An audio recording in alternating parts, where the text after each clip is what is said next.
നമസ്കാരം. മലയാളി വാർത്തയിലേക്ക് സ്വാഗതം. എയർ ക്യാമ്പിൽ നിന്ന് പോലീസുകാരും കല്ലറ തുറക്കുന്നത് സംബന്ധിച്ച് ഹൈക്കോടതിയിൽ നിന്ന് അനുകൂല വിധി ഉണ്ടായതോടെ ഗോപൻ സ്വാമിയുടെ കല്ലറ തുറക്കുന്ന കാര്യങ്ങൾ അവിടെ പുരോഗമിച്ചുകൊണ്ടിരിക്കുകയാണ്. കരുതലോടെയാണ് പോലീസ് നീങ്ങുന്നത്. അങ്ങനെ ഗോപൻ സ്വാമിയുടെ കഥയ്ക്ക് ട്വിസ്റ്റ് ഉണ്ടാകാൻ പോവുകയാണ്. ഗോപൻ സ്വാമിയുടെ ഭാര്യയും 2 മക്കളും നൽകിയ ഹർജിയിൽ കല്ലറ തുറക്കുന്നത് അന്വേഷണത്തിന്റെ ഭാഗമാണെന്നും എങ്ങനെ മരിച്ചുവെന്ന് അറിയേണ്ടതുണ്ടെന്നും ഹൈക്കോടതി വ്യക്തമാക്കിയതോടെ ഇപ്പോൾ കല്ലറ തുറക്കാനുള്ള സാധ്യത ഏറെയിരിക്കുകയാണ്. സംഭവത്തിൽ എത്രയും വേഗം തുടർ നടപടികൾ സ്വീകരിക്കാൻ കളക്ടർ അനുകുമാരി സബ് കളക്ടർക്ക് നിർദ്ദേശം നൽകി. അതിന് പിന്നാലെയാണ് എല്ലാ സജ്ജീകരണങ്ങളും ഒരുക്കി അവിടെ കല്ലറ പൊളിക്കാനുള്ള നീക്കങ്ങൾ നടന്നുകൊണ്ടിരിക്കുന്നത്.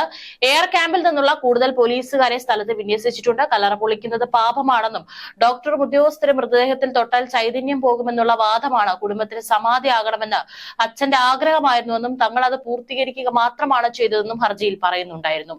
കോടതിയിൽ നിന്ന് തിരിച്ചടി ലഭിച്ചെങ്കിലും ഇതേ നിലപാട് തന്നെ ആവർത്തിക്കുകയാണ് കുടുംബം. സംഭവത്തിൽ ദുരൂഹത നീക്കാൻ പോലീസും തഹസിൽദാരും നടത്തിയ ശ്രമങ്ങളെ കുടുംബം ഒരു വിഭാഗം നാട്ടുകാരും ചേർന്ന് തടയുകയായിരുന്നു. മക്കൾ പറയുന്നതനുസരിച്ച് ഗോപൻ സ്വാമി മരിച്ചത് പകൽ 11 ആയിരുന്നിട്ടും ബന്ധുക്കളെയോ സമീപവാസികളെയോ അറിയിക്കാതെ മൃതദേഹം മറവ് ചെയ്യുകയായിരുന്നു. ഇത് ദുരൂഹത വർദ്ധിപ്പിക്കുന്നു. നടക്കാൻ ബുദ്ധിമുട്ടായിരുന്ന ഗോപൻ നടന്നുപോയി സമാധിയായെന്ന മക്കളുടെ വാദവും വിശ്വാസയോഗ്യമല്ല. സമാധിയാകാൻ പോയ ആൾ രക്തസമ്മർദ്ദത്തിന്റെയും പ്രമേഹത്തിന്റെയും മരുന്ന് കഴിച്ചിരുന്നുവെന്ന് മക്കൾ പറയുന്നു. ആറാനമൂട് ചന്തയിൽ ചുമട്ടുതൊഴിലാളിയായിരുന്ന ഗോപനെ നാട്ടുകാർ മണിയൻ എന്നാണ് വിളിച്ചിരുന്നത്. ബിജെപിയുടെ സംഘടനയായ BMS-ൽ അംഗമായിരുന്നു. നെയ്യാറ്റിൻകര ഗോപൻ സ്വാമിയുടെ സമാധി വിവാദത്തിൽ നിർണായക ചോദ്യങ്ങളുമായി ഹൈക്കോടതി രംഗത്തെത്തിയിരുന്നു. മരണ സർട്ടിഫിക്കറ്റ് എവിടെയെന്ന് കോടതി ചോദിച്ചിരുന്നു. മരണ സർട്ടിഫിക്കറ്റ് ഇല്ലെങ്കിൽ അസ്വാഭാവിക മരണമാണെന്ന് കോടതിക്ക് നിഗമനത്തിൽ എത്തേണ്ടി വരുമെന്നും മരണ സർട്ടിഫിക്കറ്റ് ഹാജരാക്കിയാൽ നിങ്ങളുടെ വാദം പരിഗണിക്കാമെന്നും കോടതി പറഞ്ഞു. നെയ്യാറ്റിൻകര ഗോപൻ സ്വാമിയുടെ സമാധി വിവാദത്തിൽ ഭാര്യ സുലോചന നൽകിയ ഹർജി പരിഗണിക്കുന്നതിനിടെയാണ് ഹൈക്കോടതിയുടെ നിർണായക നിരീക്ഷണം. സമാധി പൊളിക്കാനുള്ള ഉത്തരവ് സ്റ്റേ ചെയ്യണമെന്ന ആവശ്യം ഹൈക്കോടതി അംഗീകരിച്ചില്ല.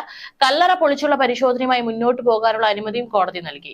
ഇപ്പോൾ നടക്കുന്നത് സ്വാഭാവിക നടപടിക്രമം എന്നും കോടതി പറഞ്ഞു. നിലവിൽ അന്വേഷണം നിർത്തിവെക്കണോ കൊണ്ടുപോകണോ എന്ന് അറിയില്ല. ഹർജിയിൽ മറുപടി നൽകാൻ സർക്കാരിന് നോട്ടീസ് നൽകിയിട്ടുണ്ട്. ഹർജി കോടതി ഫയലിൽ സ്വീകരിച്ചു. ഹർജി പരിഗണിക്കുന്ന അടുത്ത ആഴ്ചത്തേക്ക് മാറ്റി എന്തിനാണ് പേടിയെന്നും ഹർജിക്കാർ ഹൈക്കോടതി ചോദിച്ചു. നിലവിൽ അന്വേഷണത്തിൽ ഇടപെടേണ്ട സാഹചര്യമില്ലെന്നും കോടതി നിരീക്ഷിച്ചു. എന്നാൽ ആർഡിഒയുടെ ഉത്തരവ് നിയമപരമല്ലെന്ന് ഹർജിക്കാർക്ക് വേണ്ടി ഹാജരായ അഭിഭാഷകൻ വാദിച്ചു. എന്നാൽ എങ്ങനെയാണ് മരണം സംഭവിച്ചതെന്ന് കോടതി ചോദിച്ചു. സംശയാസ്പദമായ സാഹചര്യത്തിൽ മരിച്ചതുകൊണ്ടാണ് പോലീസ് അന്വേഷിക്കുന്നതെന്നും ഒരാളുടെ മരണത്തിൽ സംശയമുണ്ടെങ്കിൽ അന്വേഷിക്കാനുള്ള അവകാശം പോലീസിനുണ്ടെന്നും കോടതി നിരീക്ഷിച്ചു. എങ്ങനെ മരിച്ചുവെന്ന് പറയാൻ കുടുംബത്തോട് ഹൈക്കോടതി ആവശ്യപ്പെട്ടു. മരണം എവിടെയാണ് അംഗീകരിച്ചതെന്നും ഇക്കാര്യത്തിൽ സംശയാസ്പദമായ സാഹചര്യം ഇക്കാര്യത്തിൽ ഉണ്ടെന്നും കോടതി വ്യക്തമാക്കി. സമാധി സ്ഥലം പൊളിക്കാനുള്ള നീക്കം തടയണമെന്ന് ആവശ്യപ്പെട്ട് തിരുവനന്തപുരം ജില്ലാ കളക്ടർ, RDO, പോലീസ് എന്നിവരെ എതിർകക്ഷിയാക്കിയാണ് ഹർജി നൽകിയത്. ജസ്റ്റിസ് CS ഡയസിന്റെ ബെഞ്ചാണ് ഹർജി പരിഗണിച്ചത്. ഏതായാലും കല്ലറ പൊളിച്ച് മൃതദേഹം പോസ്റ്റ്മോർട്ടം ചെയ്യും. പോസ്റ്റ്മോർട്ടത്തിൽ സംശയമുണ്ടായാൽ കേസ് ബലക്കും. മക്കൾ തൂങ്ങും. ഉത്തരം പറയേണ്ടി വരും.